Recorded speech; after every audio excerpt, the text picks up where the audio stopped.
So, hi friends, welcome to episode number 2 of Legal Leeches podcast. So, today we have well accomplished lawyer with us, Advocate Gajendra Singh. So, let's just begin and ask him some interesting questions about his journey into law. So, sir, can you tell us a bit about your background and your journey in becoming a lawyer? Yes, ma'am. First of all, I do not have any legal background. But I completed my LLB from Delhi University, and I am graduate in science field. After graduation, I started the preparations for civil services, and during these preparations, I took the admission in Delhi University, and thereafter, I started my journey. Okay so that's wonderful. तो sir आप ये कह रहे हैं कि जैसे बहुत लोगों का बैकग्राउंड होता है, फैमिली में लॉयर बैकग्राउंड होता है, तो आप फर्स्ट जनरेशन लॉयर हैं. जी बिल्कुल. और सर फर्स्ट जनरेशन लॉयर्स को क्या ऐसी डिफिकल्टी होती है जो आपके अकॉर्डिंगली सेकंड जनरेशन या थर्ड जनरेशन लॉयर्स को नहीं फेस करनी पड़ती? मैम, जो भी डिफिकल्टीज होती है वो स्टार्टिंग में होती है. स्टार्टिंग में कोई भी आपको गाइड करने वाला नहीं होता है at what point you should start. तो ये डिफिकल्टीज आती है, but after time the things become better. उसके बाद सब कुछ ठीक हो जाता है. शुरुआत में निश्चित तौर पर ज्वाइनिंग को लेकर, कहाँ ज्वाइन करना है, किस फील्ड में ज्वाइन करना है, किस फील्ड में क्या पॉसिबिलिटीज हैं, all these things which first generation lawyer, almost every first generation lawyer face. Sir I mean that's absolutely true, Yes. Absolutely true. Yes. आजकल ये डिबेट भी रहता है कि फर्स्ट जनरेशन लॉयर्स को ऑब्वियसली टाइम ज्यादा लग जाता है, या they have to struggle more as compare to second Yes, generation lawyers. ये हमेशा मतलब डिबेट का टॉपिक रहता है yes, लीगल yes. फर्टर्निटी और लीगल सर्कल में भी. तो सर आगे बढ़ते हुए, सर आपके लॉ स्कूल के डेज में did you face any impactful experience? Did you face any incident which you remember जिसने आपके करियर को शेप किया हो आगे जाके लॉ स्कूल के दिनों में? As for जहां तक मैं समझता हूँ कि जो यूनिवर्सिटी में एडमिशन ही अपने आप में एक इम्पैक्टफुल एक्सपीरियंस होता है. क्योंकि स्कूल लाइफ से जब आप यूनिवर्सिटी में जाते हैं तो यूनिवर्सिटी आपको एक ऐसा एटमॉस्फेयर और एक ऐसा प्लेटफॉर्म देता है जहां पर आप बहुत सारी ऐसी चीजें कर पाते हैं जो आप कॉलेज मतलब स्कूलिंग में नहीं कर पाते हैं. यूनिवर्सिटी आपको एक एटमॉस्फेयर देता है फ्री थिंकिंग का, आपको फ्री स्पीच का एक एटमॉस्फेयर देता है, जिसमें आपका काफी मेंटल डेवलपमेंट होता है उस दौरान. तो मेरे लिए अगर आप पूछेंगे तो इंसिडेंट्स तो बहुत सारे हैं, लेकिन मेरे लिए पूरा एंटायर यूनिवर्सिटी टाइम ही बहुत इम्पैक्टफुल है, जिसने मुझे एक शेप दी मेरी थिंकिंग को और मेरी understanding regarding society, the relationship existed in the society. Universities में जाकर ये सारी चीजें आप बहुत फ्रीली समझते हैं, इंटरेक्शंस आपके बहुत फ्रीली होते हैं लोगों के साथ. तो यूनिवर्सिटीज ऐसे प्लेसेस होते हैं जहाँ पे आपका मेंटल डेवलपमेंट बहुत फ्रीली होता है. तो दैट, और उसके अलावा as far as the law, during the law studies concerned, joining moot courts, joining debates, and I was also a social activist during the LLB. I participated in so many movements. तो these are, ये सारा मौका मुझे university में जाके ही मिला. Universities में से ऐसे ऑर्गेनाइजेशंस काम करते हैं जो आपको नई चीजों से अवेयर कराते हैं. तो ओवरऑल यूनिवर्सिटीज आपके लिए एक ऐसा प्लेस होती हैं जो आपके डेवलपमेंट को बहुत मल्टी डायमेंशनल बनाते हैं. तो ये तो पूरी जर्नी ही यूनिवर्सिटी की, मैं मानता हूँ यूनिवर्सिटी की पूरी जर्नी ही बहुत इम्पैक्टफुल होती है. हाँ सर. Yes. मैं इमेजिन कर रही हूँ क्योंकि आपने एक बार मुझे पहले भी बता रखा था कि कैसे आपने कुछ मोमेंट्स का आप पार्ट बने, कैसे जी मतलब बिल्कुल. जी बिल्कुल। सोसाइटी को अपलिफ्ट करने के लिए। तो उनकी अंडरस्टैंडिंग बहुत मैच्योर करती हैं वो सारी एक्टिविटीज, आपका पार्टिसिपेशन। आप जितनी भी चीजों में यूनिवर्सिटीज में स्टडी के साथ साथ जितनी भी चीजों में जो एटमॉस्फेयर यूनिवर्सिटी देती हैं, जो आपको फ्री स्पेस देती है, उसमें आप जो भी पार्टिसिपेट करते हैं वो आपके पर्सनालिटी डेवलपमेंट में बहुत इंपॉर्टेंट रोल प्ले करती है। सर, आज के लॉ स्टूडेंट्स को आप क्या एडवाइस देना चाहेंगे? एक एडवाइस जो आपको लगता है कि आज के जो आप देख रहे हैं लॉ स्टूडेंट्स हैं, उनको उस एडवाइस पे अमल करना चाहिए, they should agree with that advice, they should do. Law students को मैं, अगर आप मुझसे पूछेंगे तो मैं उनसे तो यही कहना चाहता हूँ कि लॉ जो प्रोफेशन है, पूरे प्रोफेशंस में आपको आर्गुमेंट करना है, जो भी फैक्ट्स आपके साथ आते हैं, तो आपकी अप्रोच बहुत क्रिटिकल होना चाहिए हर चीज के लिए लेकर। Critical in the sense, critical कोई नेगेटिविटी नहीं है, बट क्रिटिकल जो चीज आपको बताई जाती है, जिसका एग्जिस्टेंस आपके सामने रखा जाता है, उसको एनालाइज करने की अप्रोच बहुत क्रिटिकल होना चाहिए, डेवलप करना चाहिए। घरों से शायद हमको नहीं मिल पाती है उतनी क्रिटिकल अप्रोच, बट यूनिवर्सिटीज और क्लासेस में हमको कोशिश करना चाहिए हर चीज को बहुत ही क्रिटिकली ऑब्जर्व करने की। और ये तो एक बात है। दूसरी बात है कि आपकी जो क्रिटिकल अप्रोच है वो बहुत, मुझे लगता है कि जो एस्टेब्लिश थ्योरीज एंड प्रिंसिपल्स हैं उनसे बहुत कंसिस्टेंट होनी चाहिए। ऐसा नहीं है मतलब आप कुछ भी क्रिटिक कर रहे हैं, आपके पास जो एस्टेब्लिश, जो लोगों ने जो थ्योरीज एस्टेब्लिश की हैं कि भाई सोसाइटी में ऐसा होता है, इसके ये कारण होते हैं, नेचर में ऐसा होता है, इसके ये प्रिंसिपल्स होते हैं, तो वो एस्टेब्लिश थिंग्स है, उनको आपको समझना है। You are also a part of the nature. Society is also the part of the nature. Everything happened in the society. It happened as per the law. You are required to be know, and you required your thinking to develop in consistent with these rules and regulations, which has been already established by various thinkers. These are some suggestions I would like to state the students. Sir, law students को कौन से skill develop करने चाहिए आपके accordingly? क्योंकि आप well established हैं, you have so many years of experience. I personally know you. You are such a hard-working lawyer. We used to look up to you. हमने आपसे बहुत कुछ सीखा है। हमने देखा है आप कितना मेहनत करके आप आगे गए हैं, कितना आप स्टडी में लगाते थे टाइम, रिसर्च में लगाते थे। आप आज के लॉ स्टूडेंट्स को क्या एक स्किल बोलेंगे जिसपे उन्हें फोकस करना चाहिए? मैं स्टूडेंट्स के बारे में पूछ रहे हैं आप, या फिर लॉयर्स, बिगिनिंग लॉयर्स के बारे में? Beginning lawyers, sir, law students. Law students को मैंने यही बोला है कि वो, अगर वो स्टूडेंट्स अभी यूनिवर्सिटीज में हैं, तो फर्स्ट वो अपनी स्टडी में क्रिटिकल अप्रोच लाए।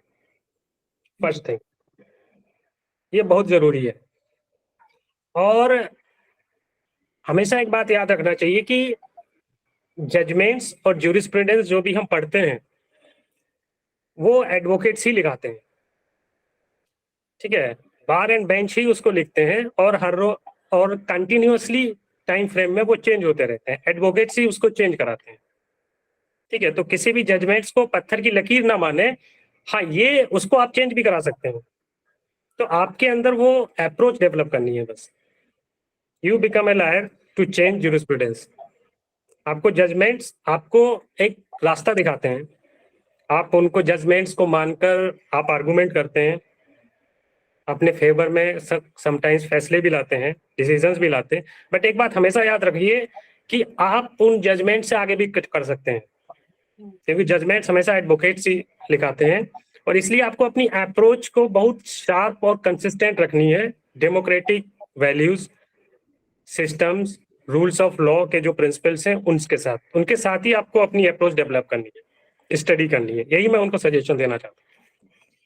सर, आपको कोई ऐसा केस याद है जो आपके लिए आई मीन बहुत चैलेंजिंग था, या जिसमें आपने इतनी मेहनत की, इतनी रिसर्च की, और कोई ऐसा कोई केस आपको याद हो, उसके बारे में थोड़ा सा अगर आप हमें बता पाए, बिना क्लाइंट लॉयर कॉन्फिडेंशियलिटी को ब्रीच करते हुए, ऑब्वियसली, क्योंकि हम क्लाइंट्स का नाम नहीं ले सकते और नाम टाइटल भी नहीं हम ले सकते यहाँ पे, बट थोड़ा सा अगर आप बताएं और उसमें क्या चैलेंज था या क्या ऐसा मेमोरेबल था, ऐसा आपको अभी तक कैसे क्यों याद रह गया वो तो। हाँ नहीं बिल्कुल, लॉ जर्नी में कुछ ऐसे केसेस होते हैं जो आपको हमेशा याद रहते हैं। उसमें दो बातें होती हैं, या तो आपको उम्मीद नहीं होती है आपके फेवर में फैसला आ जाता है, या आप बहुत कॉन्फिडेंट होते हैं और बट फैसला आपके पक्ष में नहीं आता है। हाँ जी। तो ऐसे, हाँ बस केसेस तो बहुत सारे हैं, लेकिन अभी मुझे जो याद आ रहे हैं मैं आपको एक दो केसेस, मैं नेम नहीं डिस्क्लोज कर सकता हूँ बट मैं बता देता हूँ। एक ट्रेडमार्क का केस था, मैंने काफी प्रैक्टिस ट्रेडमार्क में की है, तो उसमें आउट ऑफ दिल्ली का केस था। उसमें ट्रेडमार्क वैसे जो जिन्होंने ट्रेडमार्क, अभी जो स्टूडेंट्स अगर हैं तो उन्होंने अगर ट्रेडमार्क पढ़ा होगा तो वो जानते होंगे, वो एक सिविल मैटर है। सिविल मैटर में क्रिमिनल एक्शन जो है, एफआईआर वगैरह रजिस्टर, बहुत सब्जेक्ट टू कंडीशंस होती हैं। उसमें आपको रजिस्ट्रार से एक ओपिनियन राइटिंग में लेनी पड़ती है, तभी आप एफआईआर क्रिमिनल में जा सकते हैं। अदरवाइज वो सिविल मैटर है, सिविल में ही डील किया जाता है। बट हुआ ये, हमारे पास एक केस आया जिसमें एक एमएम ने 156(3) में जो है एफआईआर के ऑर्डर दे दिए। तो वो क्लाइंट हमारे पास आया, वो केस हमें इसलिए याद है क्योंकि वो केस में कुछ ऐसी चीजें हुई थी जो हमेशा याद रहती हैं। उसके बाद जब हम गए, नेक्स्ट डे ही हम पहुंच गए थे वहां पर, क्लाइंट हमको लेके गए थे, और वहां पर हमने फिर वहां पे एक रिवीजन फाइल की, क्योंकि एमएम तो ऑर्डर दे चुके थे एफआईआर कराने के। रिवीजन फाइल की, तो रिवीजन सेशन कोर्ट में गई, तो सेशन कोर्ट को हमने बताया कि ये सिविल मैटर है और इसमें एफआईआर एमएम तो कर ही नहीं सकते हैं, एमएम के ज्यूरिसडिक्शन के बाहर की बात है, बट एमएम ने एफआईआर के ऑर्डर कर दिए हैं।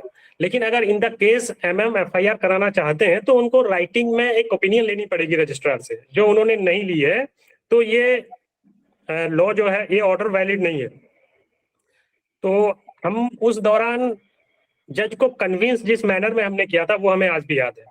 जज उसमें सेशन कोर्ट कन्विंस हुए, उन्होंने उस ऑर्डर को स्टे किया। बट हुआ ये, स्टे तो हो गया, लेकिन स्टे होने से पहले जो ऑर्डर एमएम ने किया था उसमें एफआईआर हो गई थी। ओ। ठीक है, एफआईआर हो गई, फिर उसके बाद वो मैटर हाई कोर्ट गया। हाँ। हाई कोर्ट ने फिर डायरेक्शंस दिए कि भाई इसको दोबारा से आप देखिए। फिर उसके बाद दोबारा से सेशन कोर्ट ने जो हमने बोला था उसको, मतलब जो हमने आर्गुमेंट दिया था, वो उसके आधार पर फिर वो मैटर कोर्ट ने उसको सेटल किया। तो ये एक मेमोरेबल केस था, उसमें काफी कुछ हमको सीखने को मिला था। हाँ। और इसके अलावा एक पॉक्सो रिलेटेड केस है जिसमें काफी कुछ आर्गुमेंट करने के बाद, काफी कुछ फेवर में चीजें होने के बाद भी उसमें जो है ट्रायल कोर्ट से कोई रिलीफ नहीं मिला, लेकिन सेम आर्गुमेंट और सेम अप्रोच को हाई कोर्ट ने उसमें कंसीडर किया हमको, और हमारे फेवर में वो ट्रायल कोर्ट के डिसीजन को पलटा। तो उसमें बहुत सारी चीजें सीखने को मिली कि पॉक्सो के, जैसे हम आप जानते हैं पॉक्सो बहुत एक स्ट्रिक्ट एक्ट है, ठीक है, लेकिन स्ट्रिक्ट एक्ट के साथ साथ उसमें हमने इस लाइन पे आर्गुमेंट करने की कोशिश की कि कोई भी जस्टिस होता है, justice does not confine with in the statute. Statute के बाहर भी जाकर कई बार जस्टिस किया जाता है, ऐसे ज्यूरिस्प्रूडेंस है। तो ट्रायल कोर्ट में हमको ये चीज रिकॉग्नाइज नहीं हुई, बट हाई कोर्ट ने इस चीज को रिकॉग्नाइज किया। तो this is also a memorable, that what we were thinking, what we were arguing in the trial court, that was recognized by the high court. That was some memorable aspects, बाकी तो होते ही रहते हैं। जी। Sir, आप बहुत सालों से practice कर रहे हैं। जब आप as a fresh law graduate थे, तो तब आपकी स्ट्रैटेजी और जो अब कोर्ट रूम की स्ट्रैटेजी है, उसमें क्या ऐसा बड़ा डिफरेंस या फर्क देखने को हमें मिलता है? आपकी स्ट्रैटेजी में क्या ऐसा डिफरेंस आया है, क्या एवोल्यूशन आया है ऐसा? Difference, when I was beginning lawyer, शुरुआत में जब मैं आर्गुमेंट करता था तो मैं बहुत सारे एडवोकेट्स मैंने ऑब्जर्व किया करते हैं, कि वो अपने फाइल, अपने फैक्ट्स से ज्यादा जजमेंट्स पढ़ के जो जाते हैं उस पर रिलाई करते हैं। मैं भी ऐसा ही करता था पहले, कि जाते ही जो है केस को तो एक साइड में रख दिया और फैक्ट्स कुछ बोले कुछ नहीं बोले, और जो जजमेंट्स में लाइंस लिखी होती थी और जजमेंट्स जो कहता था वो रीड आउट करना शुरू कर देते थे, क्योंकि हमको ऐसा लगता था कि शायद ये ज्यादा इम्पैक्टफुल है। लेकिन बाद में ड्यूरिंग कोर्स ये चीज समझ में आई कि स्ट्रेटजी चेंज की, और उसके बाद अब जो है फैक्ट सबसे ज्यादा इंपॉर्टेंट होते हैं किसी केस के। आपको फैक्ट रिमेंबर होने चाहिए और आपके पास ये स्किल होना चाहिए फैक्ट को एक लॉजिकल मैनर में आपको कोर्ट के सामने पुट करना है। आपका presentation should be in logical manner of your facts. Facts को आपको लॉजिकल मैनर में करना है, उसके बाद आपको आर्गुमेंट करना है, और उन फैक्ट से ही आपको जज को कन्विंस करना है, जो अब किया जाता है, अब मैं करता हूँ। और लास्ट में अगर आपको जरूरत पड़े तब आपको जजमेंट साइड करनी है। जजमेंट बहुत लास्ट की थिंग है। अब जो मैं फील करता हूँ, शुरुआत में ऐसा नहीं करते थे, और मैं ये ऑब्जर्व भी करता हूँ बहुत सारे एडवोकेट्स भी ऐसा करते हैं जो शुरुआत में है, वो अपने केस और फैक्ट से ज्यादा वो बहुत सारे जूरिस्प्रूडेंस के जजमेंट्स लेके आते हैं, उस पर रिलाई करते हैं। बट आपको अपने केस को सही तरीके से फैक्चुअली रखना, लॉजिकल मैनर में रखना और उन फैक्ट से कन्विंस करना, मुझे लगता है ये ज्यादा अच्छी स्ट्रेटजी है। और जजमेंट्स को बाद में आप साइड कर सकते हैं अगर जज को जरूरत पड़े। हाँ सर, आपने बिल्कुल सही कहा। आई मीन जब अगर जरूरत पड़े तब judgment should supplement your facts yes, and law. First हाँ first put your facts in logical manner, it is a skill you have to develop. हाँ सर। अब सर आप अगर आपके पास कोई क्लाइंट आता है, ठीक है, Yes. और how do you maintain a balance between obviously your requirements, your needs as a lawyer, and a client's requirements or his needs? क्या Okay. बैलेंस कैसे करते हैं? मतलब अगर कोई क्लाइंट आए आपके पास, बोले कि उसको फांसी पे चढ़वा दो, ये करवा दो, कुछ होते हैं ना, कुछ क्लाइंट्स आते हैं बहुत Yes, एग्रेशन में आते हैं, yes. तो तब आप कैसे डील करते हैं? हाँ, ये सिचुएशंस तो आती है क्योंकि क्लाइंट्स की जो अप्रोच होती है, ठीक है, वो लॉ को लेकर भी वैसी ही होती है। और खासकर जो फर्स्ट टाइम आते हैं या चीजें नहीं समझते हैं, वो बस उनकी अप्रोच ही होती है कि जैसे आप शॉप में जाते हैं, पैसा दिया और कोई भी चीज खरीद ली, तो ऐसा ही अप्रोच उनका कोर्ट में होता है। तो ये एक challenging, convincing the client is a challenging aspect of advocacy, but you have to do it. Law क्या कहता है? Law always protects the interest of citizens. Law clients के इंटरेस्ट को प्रोटेक्ट करने के लिए ही बनाया गया है, बट उसको आपको ये कन्विंस करना होता है कि भाई क्या चीज प्रोटेक्ट हो सकती है। ये एक स्किल है जो कि आपको कन्विंस करना है क्लाइंट को। यू अब क्योंकि कुछ ऐसी डिमांड्स क्लाइंट्स की होती हैं जो जिसको लॉ परमिट नहीं करता है, लॉ परमिट नहीं करता है, और आप उस पर कोई फॉल्स प्रॉमिस अगर आप करते हैं तो लॉन्ग टर्म में हो सकता है इमीडिएट आपको कोई फायदा हो, बट लॉन्ग टर्म में मुझे लगता है कि उसका कोई ज्यादा बेनिफिट होने वाला नहीं है। तो इसलिए आपको क्लाइंट को ये कन्विंस करना है कि लॉ आपको क्या दे सकता है। और in the court process it is very difficult to convince the client as per their demands. You have to teach them. हाँ सर, क्योंकि आजकल क्लाइंट्स को लगता है कि बहुत, जैसे और चीज, हर चीज बहुत इंस्टेंट मिल रही है, तो ये भी हमें Yes. इंस्टेंट हाँ, मिल ये जाए भी बहुत इंस्टेंट मिल और जाएगा। हम फीस तो दे देंगे, जितनी मर्जी दे देंगे, बट हमें instant. But I think client should understand there is nothing instant in a court of law, क्योंकि Yeah. हर चीज का प्रोसीजर है। वो प्रोसीजर Yeah. खत्म करने से पहले कोई मैगी तो है नहीं कि 2 मिनट में कुछ बन के आ जाएगा उसका। Yes, yes. हाँ, तो ये आपको कन्विंस करना पड़ेगा। Sometime you will succeed, sometime you fail, Yes. Yes, but this is the only, as far as my understanding is concerned, or as for what I strategy used.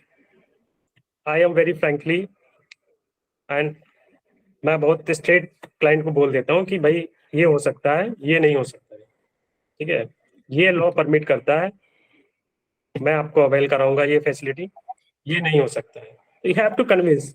शुरुआत में हो सकता है कुछ लोग चले जाएं, बट अगर आप जो बोलते हैं और वो करके देते हैं तो लॉन्ग टर्म में आपको उससे फायदा होगा, ऐसा मैं मानता हूँ।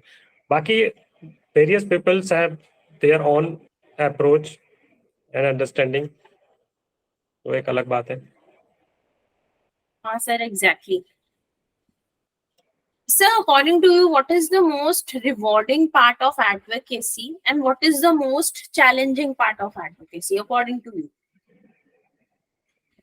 चैलेंजिंग पार्ट तो मैं ऑलरेडी मैं बोल चुका हूँ, मैं दोबारा बोल दूंगा उसमें कुछ चीजें ऐड करके। लेकिन मोस्ट रिवार्डिंग मामला जो है, most rewarding part of the advocacy what I feel is a intellectual job and it requires continuous study and it's a very dynamic profession. These are the beauty of the advocacy. You have to dynamic with advancement of social and economic development of society, with the advancement of technology. As far as the society will develop, as far as the social relation and economic relation will develop, as far as the technology will develop, new disputes will arise. When new dispute is arise, then you would be required to be study. आपको उसको study करना पड़ेगा, उसको convince करना पड़ेगा जज को। Without study you can not do. तो this is the most rewarding part which I feel, intellectuality, continuous study and its dynamic nature, it's a rewarding part. And challenging part, convincing court and convincing the client, it's the most challenging part. Court को convince करना और what you understand,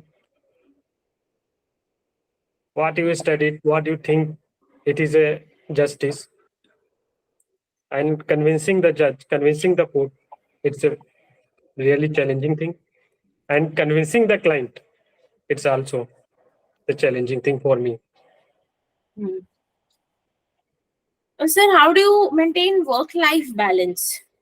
legal profession इतना demanding है, मतलब इतना research में time लगाना पड़ता है, फिर कोर्ट्स में जाना पड़ता है, फिजिकल एक्सर्शन के अलावा मेंटल एक्सर्शन भी रहती है, तो वर्क लाइफ बैलेंस आप कैसे मेंटेन करते हैं? ऐसा आप क्या करते हैं कि आपकी पर्सनल लाइफ भी रहे थोड़ी सी और प्रोफेशनल लाइफ भी स्मूथली चलती रहे? देखिए मैम, अलग अलग लोगों के लिए पर्सनल लाइफ और प्रोफेशनल लाइफ का मतलब अलग अलग होता है, लेकिन जहां तक मैं जहां तक अंडरस्टैंडिंग रखता हूँ, पर्सनल लाइफ और प्रोफेशनल लाइफ में बहुत ज्यादा फर्क नहीं होता है। आप प्रोफेशनल लाइफ में जैसे होते हैं वैसे ही पर्सनल लाइफ में होते हैं, जैसे पर्सनल लाइफ में होते हैं वैसे प्रोफेशनल लाइफ में होते हैं, बहुत ज्यादा फर्क नहीं होता है। और आप जो काम करते हैं वही आपकी पर्सनालिटी होती है, जो आप काम करते हैं, और जो भी वर्क आप करते हैं, तो वर्क जो करते हैं वही आपकी पर्सनालिटी होती है। इसलिए काम से बहुत अगर आपकी पर्सनालिटी अलग है और आपका काम अलग है, बोथ आर द डिफरेंट, तब आपको बहुत ज्यादा दिक्कत होती है। ठीक है, लेकिन अगर आपके लिए काम जो आप हैं और करते हैं वही आप हैं, तो फिर उसमें बहुत ज्यादा दिक्कत होती नहीं। इसलिए मैं कितना भी काम करूं तो मुझे बहुत ज्यादा उस तरीके से दिक्कत नहीं होती है, बहुत ज्यादा, क्योंकि मैं वही मेरी लाइफ है, जो मैं करता हूँ वही मेरी लाइफ है, और उसी को मैं पर्सनल लाइफ में भी रखता हूँ। ये मेरे लिए बहुत ज्यादा अलग अलग नहीं है, इसलिए मेरे लिए ये क्वेश्चन बहुत ज्यादा वो नहीं है। लेकिन उसके बावजूद भी अगर कभी बहुत ज्यादा वर्कलोड होता है तो it's talking with people, talking with friends, it's a thing, और करना चाहिए लोगों को जो इस चीज को दूर करने के लिए। अदरवाइज जो आप काम करते हैं अगर उसे आप पैशन के साथ करते हैं तो ये चीजें बहुत ज्यादा नहीं होंगी।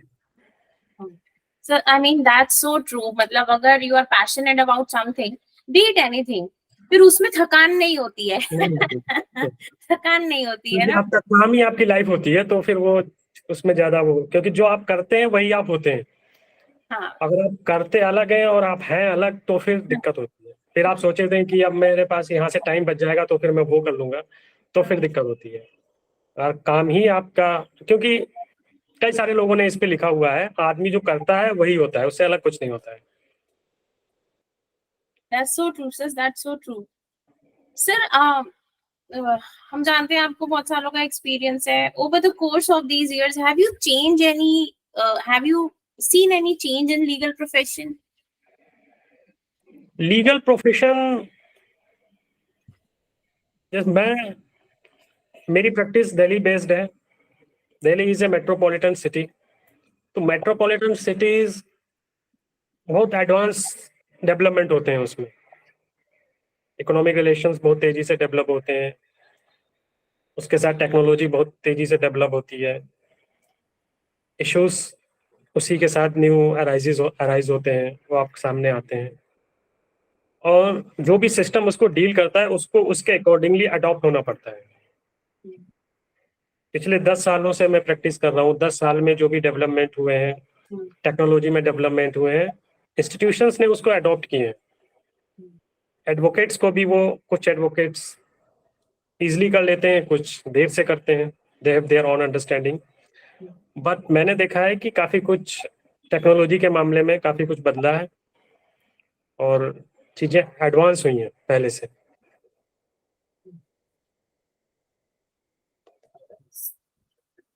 Sir, how do you think that the legal landscape will change in future? आपके अकॉर्डिंगली ऐसा क्या चेंज आएगा लीगल लैंडस्केप में, लीगल प्रोफेशन में, जो हम एंटिसिपेट कर रहे हैं, शायद हमें थोड़ा थोड़ा दिख रहा है?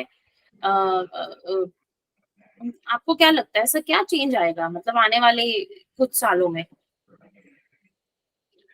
क्या वो चेंज टेक्नोलॉजिकल होगा, इतना एडवांस टेक्नोलॉजी? टेक्नोलॉजी तो उसका एक पार्ट होगा ही होगा। Without technology society can not run in the future. तो सिस्टम भी उसी का एक पार्ट है, लीगल सिस्टम भी उसी का एक पार्ट है। और इसमें एक लीप तो कोविड टाइम पे लगा है। कोविड टाइम पे उसमें एक एडवांसमेंट आया है।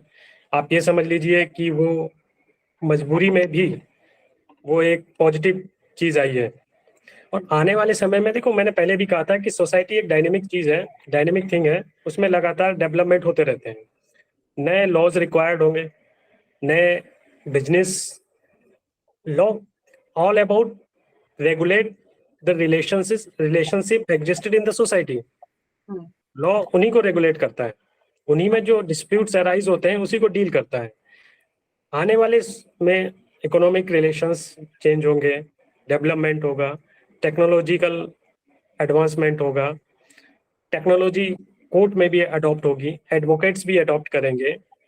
इसका एक पार्ट हमने अभी कोविड के दौरान भी देखा है। तो आने वाले समय में मुझे लग रहा है काफी कुछ चेंज होगा in term of adopting the technology. और आने वाले समय में मुझे लग रहा है कि काफी एडवांसमेंट इन अप्रोच भी होगा, जो कि हमेशा ही अगर पिछली जर्नी भी हम देखेंगे, जब से हम कंट्री इंडिपेंडेंट हुई है तब से भी जो अप्रोच है वो regarding the women, regarding the children, inequality existed in gender based inequality, तो उसमें काफी मॉडर्निटी आई है। वो इक्वालिटी के काफी करीब अप्रोच कोर्ट ने भी अडॉप्ट किया है, सरकार गवर्नमेंट्स ने भी अडॉप्ट किया है। 2005 में वुमेन को प्रॉपर्टी राइट्स में भी इक्वल राइट्स दिया है। तो ये एक चेंजेस ही है। आने वाले समय में भी ये इक्वालिटी के और ज़्यादा करीब जाएगा। जो भी इनइक्वालिटीज किसी भी फॉर्म में हमारे सोसाइटी में एग्जिस्ट हैं, क्योंकि वो सोसाइटी के डेवलपमेंट की एक रिक्वायरमेंट होती है। बहुत अनबैलेंस्ड सोसाइटी बहुत ज़्यादा डेवलपमेंट नहीं कर सकती है। एक ऐसी सोसाइटी जिसमें जेंडर बेस्ड इनइक्वालिटी हो या एरिया बेस्ड इनइक्वालिटी हो, तो वो बहुत ज़्यादा आगे डेवलप नहीं कर, ऐसा मेरा मानना है। तो लॉ को भी उसके इक्वालिटी को बहुत ज़्यादा एडवांसमेंट के साथ अडॉप्ट करना है। उसी के रिगार्डिंग हमारा लीगल डेवलपमेंट भी होगा, और टेक्नोलॉजी का इसमें बहुत ज़्यादा रोल होगा। और टेक्नोलॉजी मुझे लगता है कि आने वाले समय में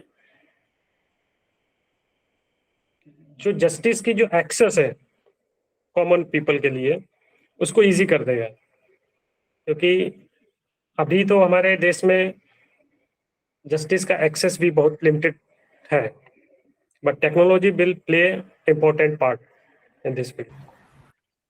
सर एक्सेस होने के बावजूद भी लेट्स अज्यूम एक्सेस सबको है, बट मशीनरी में कुछ ऐसी चीजें हैं जो फॉल्टी हैं. Police inaction is one of them.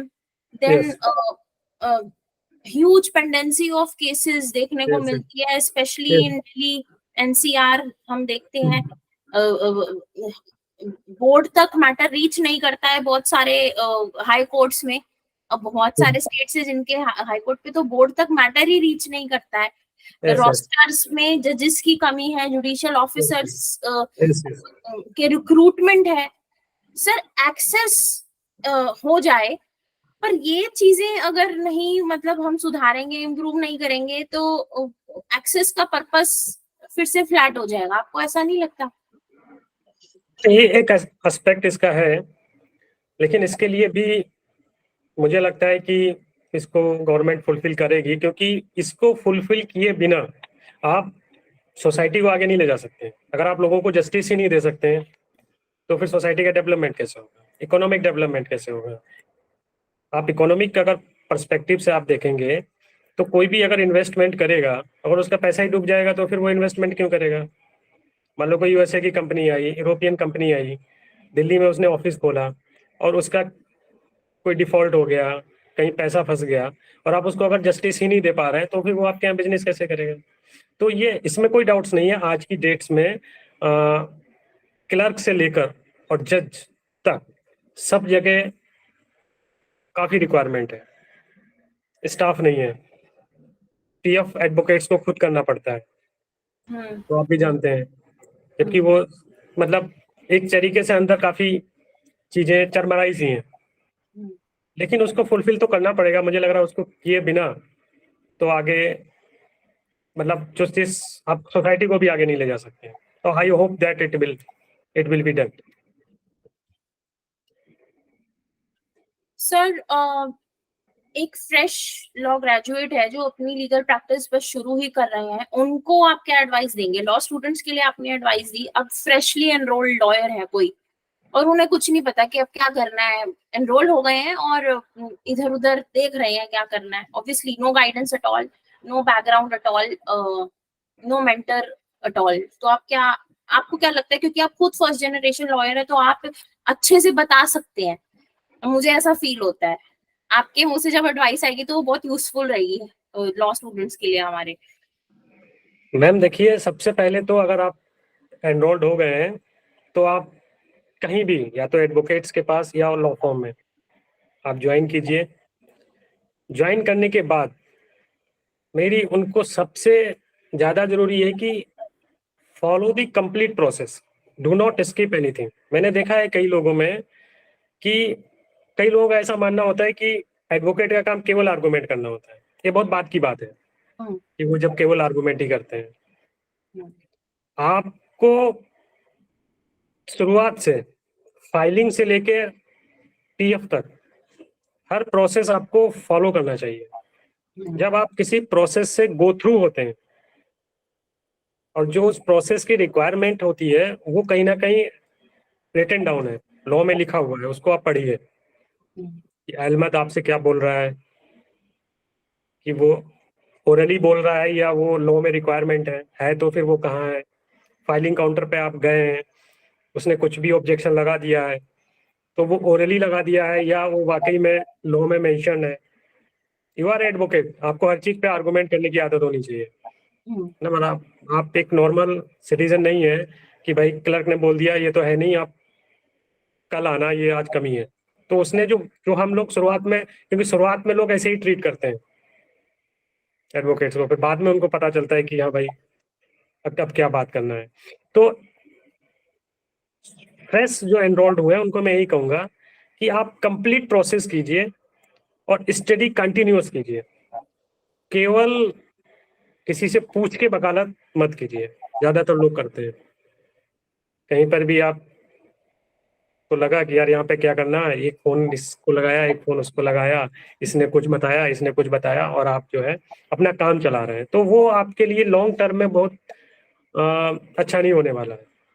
वो ऑब्वियसली सब करते हैं, आप पूछना पढ़ने के बाद पूछिए, या पूछिए उसके बाद पढ़िए, अब क्रॉस जरूर कीजिए, अपनी स्टडी कंटिन्यू कीजिए। सेल्फ स्टडी ही आपके स्किल्स को ग्रूम कर सकती है, आपके स्किल को बढ़ा सकती है, अदरवाइज आपकी स्किल का डेवलपमेंट रुक जाएगा एक टाइम के बाद। तो ये मैं उनको कहना चाहता हूँ। और जब आप केस पुट करें, जो कि बात मैं पहले कह चुका हूँ, फैक्ट से शुरुआत कीजिए, स्किल डेवलप कीजिए कि फैक्ट को आप कितने लॉजिकल मैनर में जज के सामने रख पा रहे हैं और जज को कन्विंस कर पा रहे हैं। That's it. Sir, what are your thoughts on mentorship in law? आपका कोई ऐसे मेंटर थे, कोई सीनियर थे whom you were looking up to, you learned a lot from him, या आपको लगता है कि मेंटरशिप की रिक्वायरमेंट होती है लॉ में? अगर मेंटर हो जाए तो बहुत अच्छा हो जाता है, एक स्मूथ रास्ता हो जाता है आगे के लिए। स्मूथ नहीं तो खैर चलो, ऐसा लगता है कि we can ask him if we have any doubt, we can ask him, we can rely on that person, and that person is genuine obviously. तो आपके क्या थॉट्स हैं? No doubt about it, mentor facilitates the things. इसमें कोई वो नहीं है कि मेंटर अगर होगा तो शुरुआती दिनों में, इन द बिगिनिंग, जब आपको कुछ भी नहीं पता होता है, एक लॉ ग्रेजुएट आता है, सब कुछ पढ़ के आता हो, चाहे वो सारा कुछ उसने पढ़ रखा हो, लेकिन कोर्ट में आने के बाद बहुत सारी चीज़ों में वो अनअवेयर होता है, उसको नहीं पता होता है चीज़ें कहाँ से स्टार्ट होती हैं। In that particular time mentor का रोल होता है, मेंटर चीज़ें काफ़ी फैसिलिटेट करता है। बट इसका एक नेगेटिव पॉइंट भी होता है, मेंटर पे बहुत ज़्यादा डिपेंडेंट होने से आपका अपना स्किल रुक जाता है। तो मेंटर, इसमें कोई शक नहीं है, मेंटरशिप तो होनी चाहिए। मेंटर मतलब आप शुरुआत में जहाँ भी आपको जरूरत लगती है, तो शुरुआत में क्या, बाद में भी, आज भी हम भी करते हैं, कहीं पे भी लो पॉइंट में होता है, कहीं पे भी दिक्कत होती है तो हम पूछते हैं, फोन करके मिलके भी पूछते हैं, बट अपनी स्टडी भी करते हैं। शुरुआत में मेंटर का एक रोल तो होता है, हम भी मतलब, और आप किस तरीके के एडवोकेट बनना चाहते हैं, उसमें भी एक मेंटर का रोल होता है। आप किसको आइडियल मानते हैं, किस तरीके की एडवोकेसी करना चाहते हैं, उसमें भी एक रोल होता है। आज जहाँ तक आप मेरी बात मानेंगे, मैं अपने आप को कंसीडर करूंगा तो कुछ ऐसे एडवोकेट्स हैं जिनको मैं, मतलब मुझे ऐसा लगता था कि मैं इनकी तरह एडवोकेट बनना चाहता हूँ। ठीक है, तो उनमें एक कॉलिन गोंजाल्विस हैं, मैं पहले उनके यहाँ इंस्टीट्यूट में जाया करता था, वो HRLN human right law network चलाते हैं। वो बहुत प्रो पब्लिक लिटिगेशन करते हैं, सुप्रीम कोर्ट के सीनियर एडवोकेट्स हैं। तो मेरे मन में ऐसा आता है कि मुझे इनकी तरह एडवोकेट बनना है।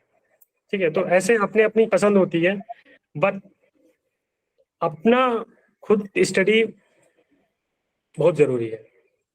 मेंटरशिप शुरुआत में काम आती है, बट एक समय के बाद आपकी अपनी स्टडी बहुत जरूरी है। आई मीन सर, ये तो बहुत ही सच बात है कि अपना अगर आप जब तक स्किल डेवलप नहीं करेंगे, आपके साथ मेंटर हो, कब तक आप किसी पे रिलाई करेंगे? जब तक खुद अच्छे जो मेंटर होंगे, अच्छे मेंटर होंगे, वो भी एक समय के बाद आपको बोलेंगे। जैसे कुछ सवाल ऐसे होते हैं, जब आप शुरुआत के 1 साल में पूछेंगे किसी सीनियर से, किसी मेंटर से, तो वो आपको इजीली बता देगा। देखो, सवाल का भी अपना एक, क्वेश्चन का भी अपना एक नेचर होता है। क्वेश्चन का नेचर ये होता है कि ये क्वेश्चंस आपको 1 से 1.5 साल के बीच में पूछने चाहिए। ठीक है, अब 1 से 1.5 साल के बीच में अगर जो क्वेश्चन आपको पूछना चाहिए, वो क्वेश्चन आप 5 साल की प्रैक्टिस करने के बाद पूछ रहे हैं, तो कोई भी मेंटर आपको सीरियसली नहीं लेगा। वो ये सोचेगा कि आपको तो आना चाहिए भाई, 5 साल आपको प्रैक्टिस करते हो गया है।